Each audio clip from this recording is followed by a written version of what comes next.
Hey, what's up guys? How's it going?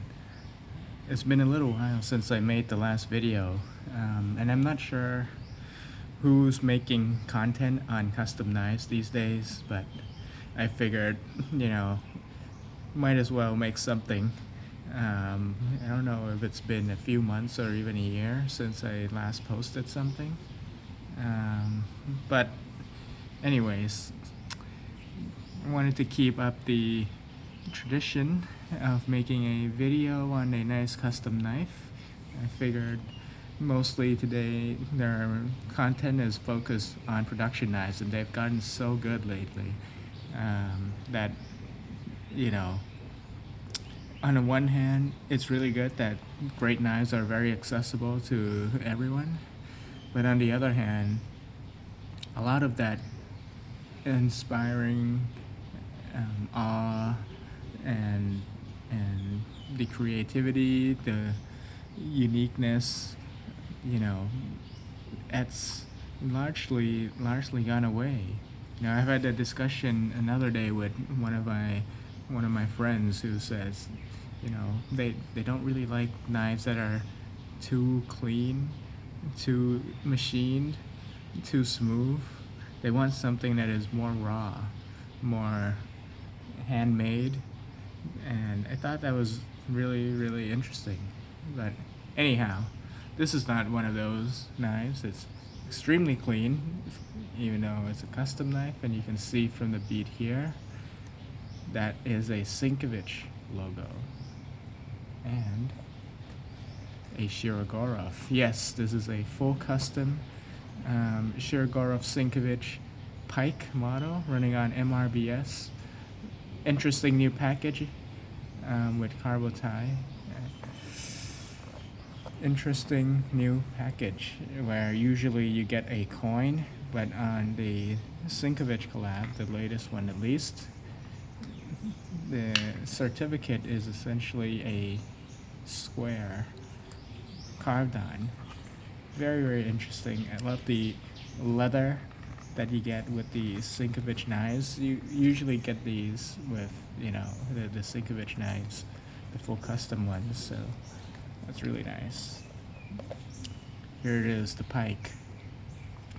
If you noticed, in the last video, our previous one, I also made a video on a full custom Pike. The difference between this and that one is a pure Sinkevich custom. Really beautiful. Let me open it up. Well, this one is a collaboration with Sergei Shirogorov, and the first difference you're gonna notice is the blade steel. So on that custom, I forget which blade steel it was, but it was a Sanmai, where you have the core, the black on the bottom, but this one is S110, so it is a much more, it's a hard use steel. The previous one, if you cut with it, you'd mark the core. I guess it wouldn't be the core, but the Sanmai right away, the black areas, because it is at the bottom, and then the core is in the middle, which is, I forget which steel it was, but also wasn't as hard as S110. But let me just show off the knife real quickly. The knife has a beautiful hand rubbed blade.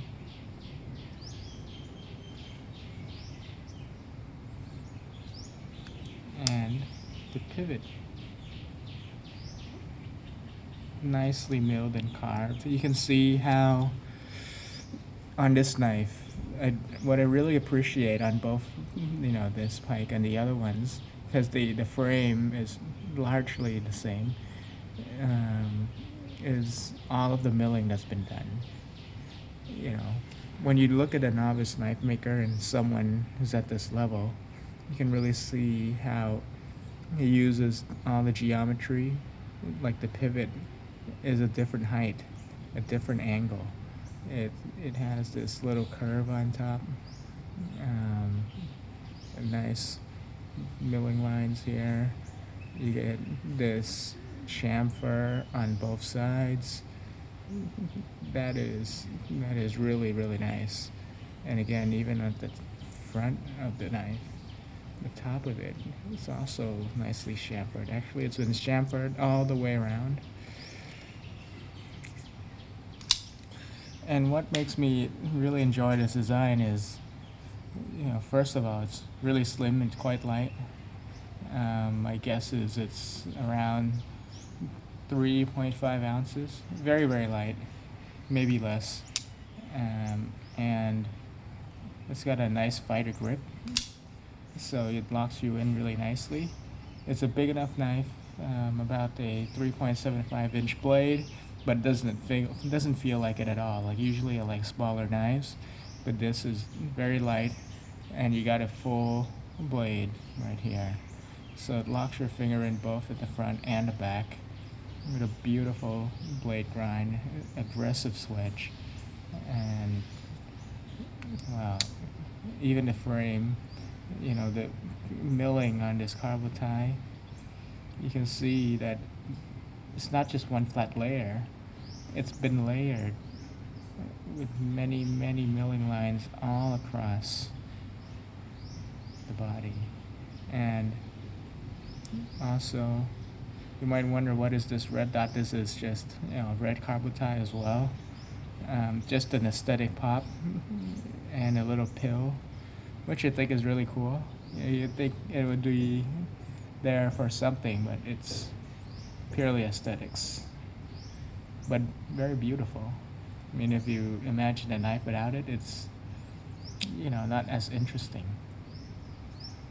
Coming to the lock side, again, you can see the thoughtful design of the lock bar relief. It's been milled out, so it's extremely comfortable. Not just milled out, but there are textures, there's lines over the side, even the top. And it also functions as an over travel stop.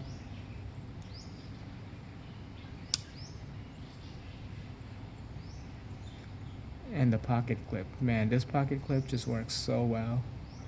One of the best clips that I've used. It's low profile, deep carry, but very easy to put it in and take it out of the pocket. Even this small little relief here to place your thumb. And the milling is just incredible. Coming to the back, perfectly centered.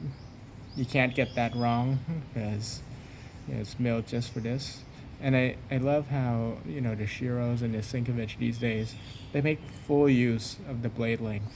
So it comes out here all the way to the back. And usually knives don't have back spacers that wrap around this much.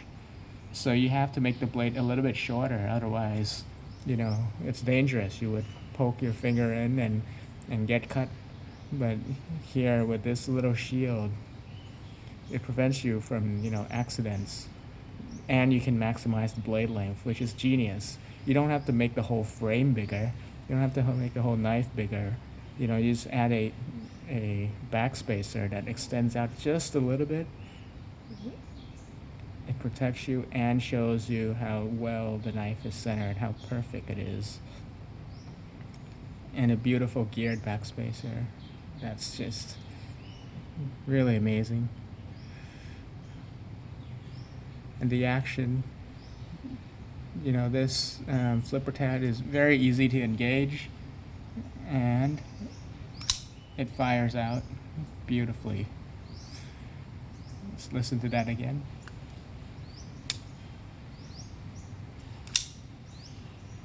Locks up really solid.